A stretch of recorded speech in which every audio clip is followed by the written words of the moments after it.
السلام عليكم، مرحبا بكم فيديو جديد على قناه لالا غيتا مولاتي.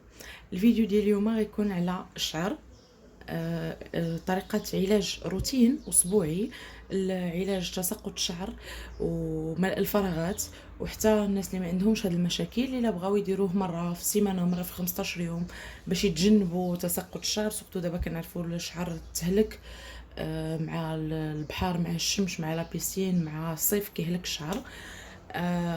هذا الروتين ممكن نستعملوه كيف قلت اسبوعيا، ممكن نستعملوه كل يومين او لا كل 3 ايام على حسب الضرر اللي عندنا في الشعر ديالنا. ومنها نيت نستغلوا ما حد باقي الحال سخون نقدروا نغسلوا شعرنا كل مره، ما كيكونش العكز بزاف بحال الشتا. الروتين ديالنا غنحتاجو فيه اول حاجه محلول ديال الاعشاب اللي حطيتو لكم قبل في الصفحه ديالي اللي كاين قبل في القناه ديال اليوتيوب عفوا. الحاجه الثانيه اللي غنستعملو هي خلطه ديال الزيوت. هاد الخلطه ديال الزيوت كاينين جوج زيوت اللي غنوريكم، هما زيوت اساسيه في هاد الخلطه اللي هما مزيانين بزاف لوقف تساقط الشعر والملء الفراغات والكثافه ديال الشعر. الزيوت اللي غنزيد عليهم اختياريين، ماشي اختياريين، ممكن نعوضوهم بحوايج اخرين على حسب نوعيه ديال الشعر ديالنا، على حسب نوعيه ديال فروه الراس، على حسب واش عندنا شي مشاكل اخرى فروه ديال الراس بحال القشره، بحال ديجا هاد المحلول فيه اعشاب اللي كتحيد القشره وكتوقف التساقط وكتوقف بجوجهم كيكملوا بعضياتهم. ندوزو دابا الطريقه كيفاش غادي نديرو هاد الزيوت، كيفاش غنخلطوهم، ونهضر لكم على كل زيت ولاش كيصلح. الزيوت كيف قلت لكم الاساسيين الاولين هما زيت ديال الخروع. انا هاد الزيت ديال الخروع خديت الحبوب ديال الخروع من عند العطار وطحنتهم عند الناس اللي كيطحنوهم، هكا كنكون متاكده منه انه 100% طبيعي. كيبقى هابط هذا التخت ديالو لتحت، نحركوه مزيان قبل ما نستعملوه. هذا كتاخذوا الحبوب من عند العطار، هكا كيتقابل لكم رخص وكتكونوا عارفينه انه طبيعي 100%. كيطحنوا قدامكم، يعني ما كاينش ما غيغشكم والو. الزيت الاول زيت الخروع، والزيت الثاني هو زيت زريعه الكيف. كتاخذوا الزريعه ديال الكيف، راه دابا موجوده عند العطاره، كتقول لي عطيني الزريعه ديال الكيف، كتاخذ منها كتديها حتى هي عند الناس اللي كيطحنوا الزيت وكيطحنها لك، كيديرها لك هكا، كتحصل عليها حتى هي مخليه نفس التخت، كتحرك مزيان. عاد كنخدموا بها، انا نحركهم مزيان اللي نبغي نديرهم في الخلطه ديال الزيوت. الزيوت اللي كنزيد انا اللي متوفر عندي وكنزيد انا وحتى هي مفيده للشعر، كنزيد زيت الكوكو، كنزيد زيت ديال لا فيتامين او، كنعرفوا الفوائد ديالها على الشعر اللي هي زيت الكوكو، وكنزيد قطرات من زيت اساسيه اللي هو زيت الزعتر. هادو هما اساس الخلطه ديال الزيوت. هادو ممكن انكم تعوضوهم بزيوت اخرى، مثلا زيت الحبه السوداء، زيت الزعتر، زيت زريعه البصله، زيت كنقول زيت الثومه، ولكن زيت الثومه كنفضل ما دارش مع زيت زريعه الكيف. زيت زريعه الكيف هي اصلا حاره، وزيت الثومه حتى هي كنعرفوها انها حاره بزاف. كنعتذر على الصوت. زيت زريعه الكيف حاره، وزيت ديال الثومه حتى هي كنعرفوها سخونه بزاف وحاره. من الاحسن الا كانت عندنا زيت ديال الثومه وعارفينها حقيقيه مصوبينها على يدينا وعارفينها مزيانه، من الاحسن نديروها هي والزيت ديال الخروع، ونخفوها شويه بزيت ديال الكوكو، كيكون احسن ما نستعملوا معاها لا زيوت اساسيه لا حتى شي حاجه، حتى اصلا قويه ومجهده على الفروه ديال الراس. ولا نديروها بكميه صغيره، اللي درنا معلقه صغيره منها ولا هذا ماشي مشكل مع هذه الخلطه ديال الزيوت.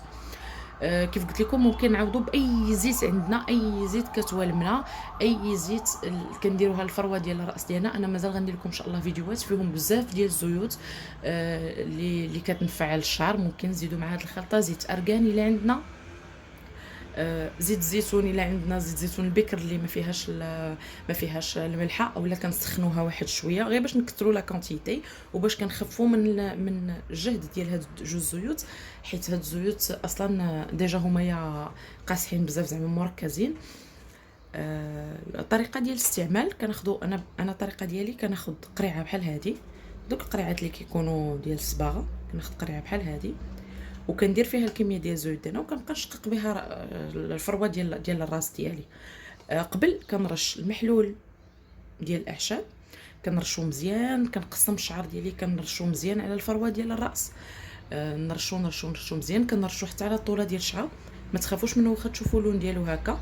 انا قلت لكم في الفيديو الاول كنديروا ليه التغيير ديال الاعشاب على حسب لون الشعر. الناس اللي الشعر ديالهم كحل ما عليهمش الحرج يديروا اي حاجه، الناس اللي الشعر ديالهم ملون يكون عندهم شويه ديال التحفظ على الاعشاب اللي كدير اللون، بحال الكركديه، بحال الزعتر، بحال الازير، شويه كيغلقوا اللون يحيدوهم يعوضوهم بالبابونج بالخزامه، هاد جوج ما كيبدلوش اللون. ندوزو دابا نخلطوا الزيوت ونهضروا على المده وعلى الطريقه اللي كتسرع علينا من الفعاليه ديال الزيت. الزيوت ديالي انا خلطتهم مزيان، كناخذ 2 معالق ديال زيت خروع. شفتوا كيفاش كتخوى كتبان لكم دابا عاقده. اوبس،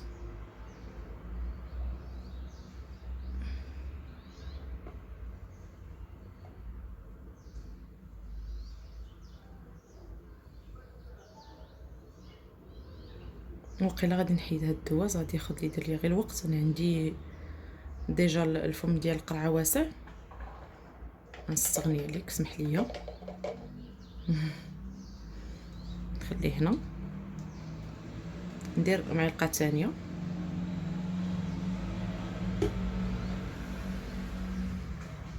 شفتوا كيفاش دايره عاقده، كتحس بها زيت الخروع اصليه.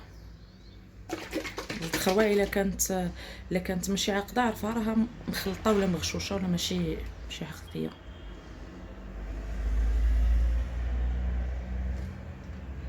نحل هاد القرعه ونرجع لكم. ناخذوا 2 معالق ديال زيت ديال زريعه الكيف. شوفوا كيفاش داير اللون ديالها خضراء.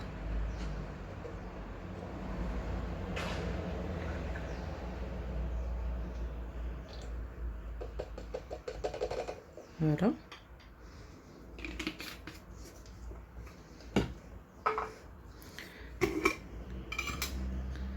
كناخذ 2 معالق ديال الزيت ديال الكوكو، 2 ولا 3 المعالق على حسب. انا هنا غندير غير 2 حيت كتبان لي الكميه كافيه في رواد الراس.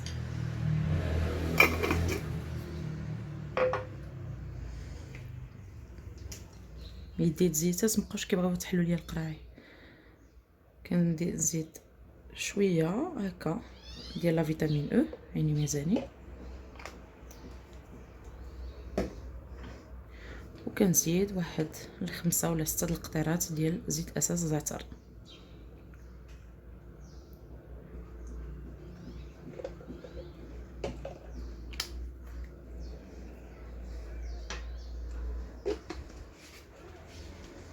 كنحركهم مزيان مزيان مزيان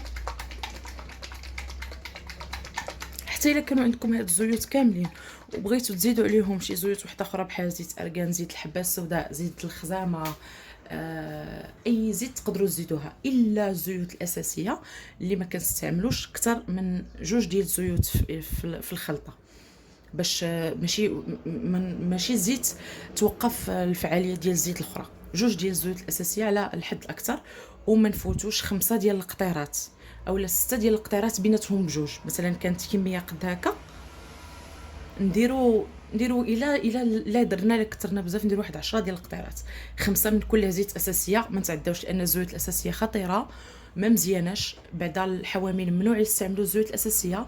الحوامل المرضعات عفاكم ما تستعملوش هاد الزيوت اللي قلت لكم، سورتو الزيت ديال زريعه الكيف، زيت الخروع ما عرفتش. المهم عفاكم الناس العيالات اللي حاملين اولا اللي كيرضعوا، اي حاجه بغيتو ديروها على جلد ديالكم ولا فروه ديال الراس ديالكم كيف ما كانت، شحال ما كانت بسيطه، الا كانت ما كتكالش، الا كانت ما كنقدروش ناكلوها، بحال مثلا زيت ديال الكوكو حنا كناكلوها كنطيبوا بها ما فيها حتى شي اذى، الا درناها على الفروه ديال الراس ديالنا واخا تكون المراه حامله، واخا يكون بيبي، يكون يلاه مولود، تكون مراه كترضع ما عندهاش مناش تخاف. الزيوت اللي عندنا فيهم الشك ما كناكلوهمش، كنستعملوا غير الاستعمالات الخارجيه، من الاحسن بلاش. ولا كانت المراه عندها مشكل واقفه على هذوك الزيوت بغات تستعملهم ولا على هذاك الكريم ولا على هذيك الحاجه، من الاحسن يا اما تصورها يا اما تشوف لي زانغريديون ديالها، تستشر مع الطبيب ولا الطبيبه ديالها، الا عطاها الاوكي داك الساعه تقدر تستعملهم بكل اريحيه. حيت كاينين شي حوايج حنا اللي فريمون كنحسوا بهم كيبانوا لينا والو، ولكن هما راه كيأديو بزاف. نرجعوا للموضوع ديالنا والخلطه ديالنا. المهم هذه هي الزويته ديالنا. الفروه ديال الراس تكون نقيه عفاكم، تكون مغسوله نهار يومين، ما يكونش عليها، ما تكونش فيها شي زيت ديجا دايرينها ولا شي سيروم ولا شي كريم، تكون الفروه ديال الراس نقيه.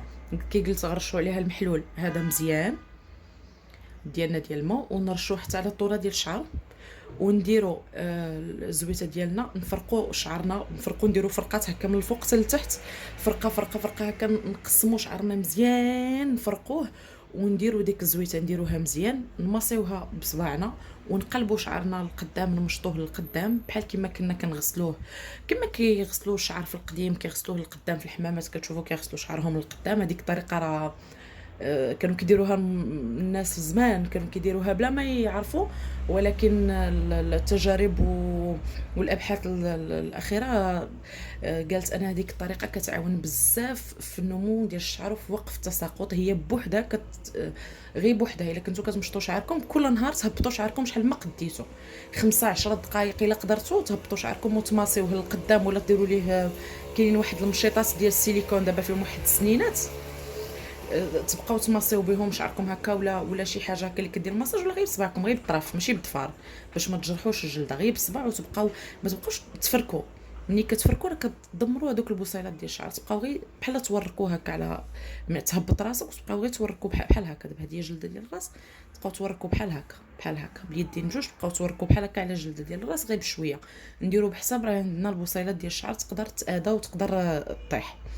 كنهبطوا ملي كنطبقوا الزويته كنهبطوا راسنا وكنبقاو نديروا داك المساج شحال ما قدينا، وماكسيموم 10 دقائق، من 3 حتى ل 10 دقائق شحال ما قدينا راه مزيان. نديروها نهار نهار لا.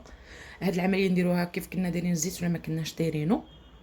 ملي نهزوا راسنا غير بشويه، حيت كتجي بحال شويه ديال الدوخه، حيت الدوره الدمويه حيت كتهبط راسك الدم كينزل بزاف للراس، وهكا كتنشط الدوره الدمويه في الراس، وهذا هو اللي كيوصل التغذيه البصيلات ديال الشعر. الدم اللي كيكون كيطلع بشويه اولا ما كيوصلش كاع الفروه ديال الراس، كيوصل بطريقه احسن. كنطبقوا الزويته، كنديروا المساج كيف قلنا، وكنديروا على راسنا شي بوني، ولا عفاكم من الاحسن ما ديروش الفيلم اليمونتير، حتى انا كنديرو شي مرات، ولكن ديكونسيي كاع الا بغيتو ديروه نص ساعه، ربع ساعه، نص ساعه، ومن بعد حيدوه وديروا شي زويف هكا على الراس، شي فولار ولا شي حاجه، شي زيف ديال حياتي العادي، ديروه. ومن فوق منه كاع الا بغيتو حسن الفائده، من فوق منه فاش تكونوا دايرين البلاستيك ولا البوني، ديروا شي فوطه سخونه ولا زيف سخون، ديروه في الماء سخون وعصروه مزيان وديروه على راسكم، بقاو تبدلوه واحد 2 ولا 3 المرات، بحال كديروا داك الكاسك ديال لافابور اللي كانوا كيديروه في الصالونات. كلشي داكشي القديم راه كان فيه الفائده، واخا حنا كنضحكوا عليه دابا، ولكن راه كلشي كان فيه الفائده وكلشي كان مزيان. ما عرفتش منين كانوا كيجيبوا الافكار، ولكن راه كلهم رجعوا لهم دابا، والابحاث وكلشي رجع دابا لدوك الطرق. اغلبيه ديال الطرق اللي كنا كنشوفوهم ولا كنسمعوا عليهم في القديم، رجعوا دابا هما اللي صحاح، وهما اللي كيعتمدوهم باش كيعتنيو بالجمال وبالصحه. كنخليو الزيت شحال ما بغينا، كنخليوه مينيموم ساعه، كنخليوه ساعه 50 دقيقه لساعه، ساعتين 3 4 سوايع 5 سوايع. نقدروا نديروه الا كنتي جالسه في الدار، نقدروا نديروه من الصباح ما نغسلوه حتى العشيه. من الاحسن ما ديروش تمشيو به للبحر، حيت داك الزيت مع الحراره ديال الشمس كيحرق لينا الفروه ديال الراس، كيتاذى لينا الشعر. من الاحسن ملي نكونوا غاديين للبحر الشعر ديالنا ما يكونوش فيه زيوت اللي كتاذي، بحال كيف ما على الجلد حتى على الفروه ديال الراس ديالنا. الفروه ديال الراس ديما تكون نقيه ملي نبغيو نعوموا في البحر ولا في لابيسين، ونديروا كريمات على الاطراف ديال الشعر باش نحميوهم، ولا ماسك ولا اي حاجه. ما نديروش الزيوت على فروه الراس ونتعرضوا بهم للشمس ولا الكلور ولا الملحه. نخليو الزيت في شعرنا. ممكن اللي بغى يدير شي ماسك، هادشي غنديروه في الفروه ديال الراس، لا بقى لنا شي شويه ندهنوا به الطوله ديال الشعر مزيان حتى هي مفيده للشعر.